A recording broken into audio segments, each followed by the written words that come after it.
নতুন বাড়িতে ঢুকে গেলে। কেমন হয়েছে বলো তো আমার নতুন বাড়িটা? সুন্দর না?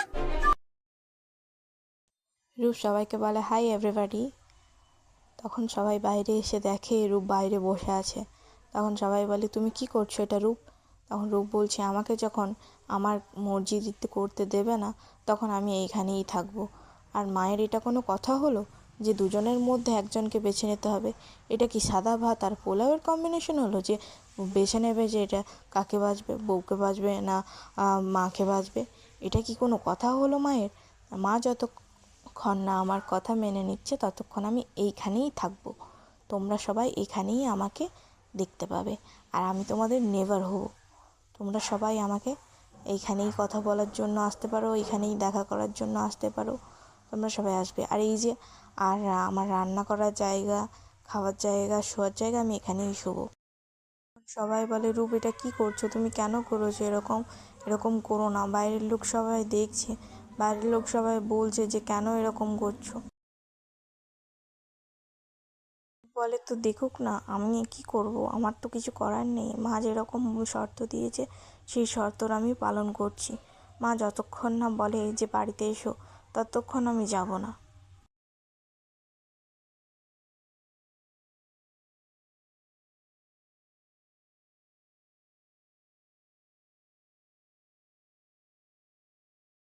তখন গোরা রূপকে বলে রূপ এরকম ছেলে মানুষই কেন করছো তুমি?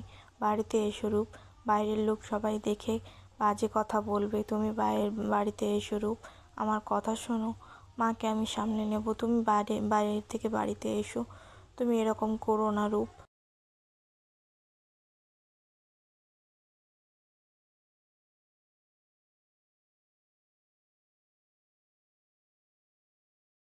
রূপ বলে আমি ভেতরে যাব একটা শর্তে, যদি মা এসে বলে যে আমাকে গান করতে দেবে বাইরে তাহলেই আমি ভেতরে যাব, নাহলে আমি যাব না, আমি এখানেই থাকবো। মা যদি কোনো ওল হয় তাহলেও আমি বাঘা তেঁতুল, আমি দেখি মা কী করে আমাকে এরকম বাইরে থেকে করতে দেয়। তখন গোরার বাবা বলে রূপ তুমি ভেতরে এসো মা, তুমি এরকম করো না, তোমার ঠান্ডা লেগে যাবে। দেখো এখন সন্ধে হয়ে এলো, সন্ধেতে হিমপাত পড়বে, তোমার ঠান্ডা লেগে যাবে, তোমার ঠান্ডা লাগার আবার দাঁত আছে, তুমি বাইরে থেকে ভেতরে এসো রূপ, তুমি আর এরকম করো না রূপ মা।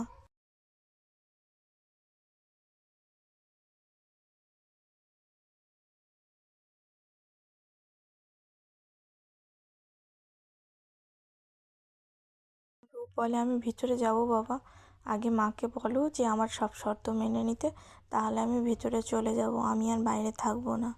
তখন রূপের বাবা বলে এ কি কাণ্ড, এ কি মুশকিল বলো তো, দুজনের মধ্যে আমরা ফেঁসে গেছি, তুমি এরকম বাইরে থাকলে হবে? উনিও আসবেন না আর তুমিও শুনবে না, কেন এরকম করছো রূপ? শোনো আমার কথা।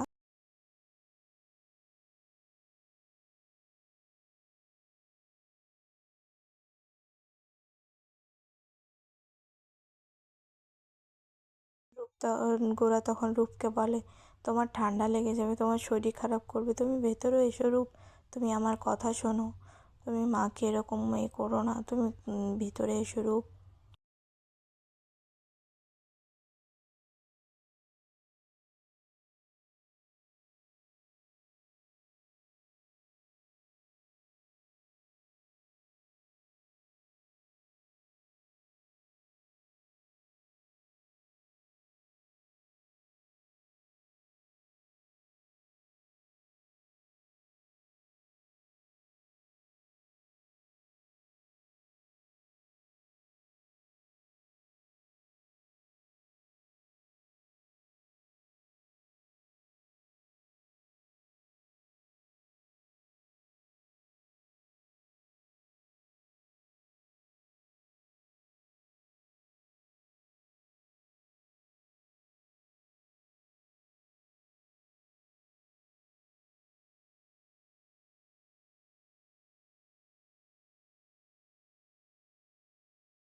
গোরার মা এসে বলে তুমি এরকম সিনক্রেট কেন করছো, তুমি ভেতরে চলো, তুমি এরকম কেন করছো? তখন রূপ বলে আমি তো কোনো সিনক্রেট করছি না মা, আমি আপনার প্রতিজ্ঞা আর আমার প্রতিজ্ঞার পালন করছি। আপনি বলেছেন ছেলে আর মেয়ে আর বউ আর মায়ের মধ্যে বেছে নিতে। বউ আর মায়ের মধ্যে কি বেছে নেওয়া এত সহজ? সহজ তো নয় মা। তাহলে কেন এরকম করব? আমি আমার প্রতিজ্ঞা পালন করি, আপনি আপনার প্রতিজ্ঞা পালন করুন। তাতে আর কোনো কিছু হবে না, আমি এখানেই থাকবো।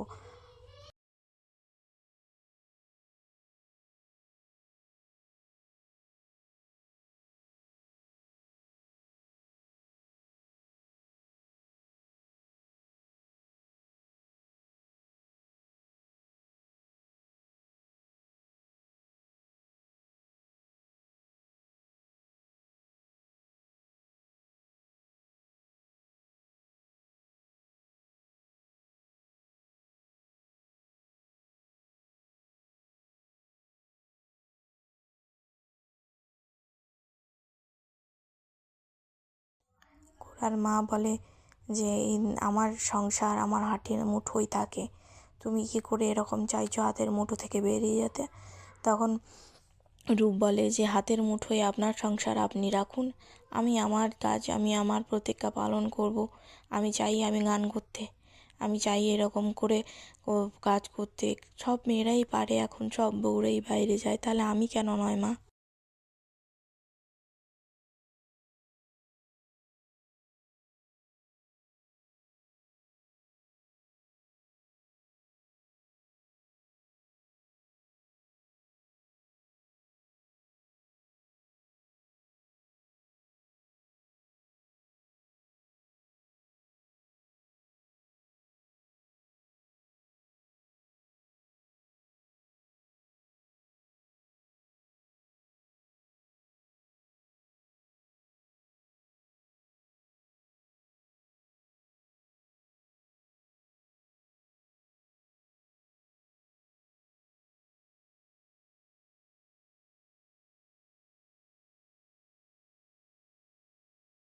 গোরা রূপকে বলে যে আমি মা তোমার মধ্যে কাউকে বেছে নিতে পারবো না, একজনকে।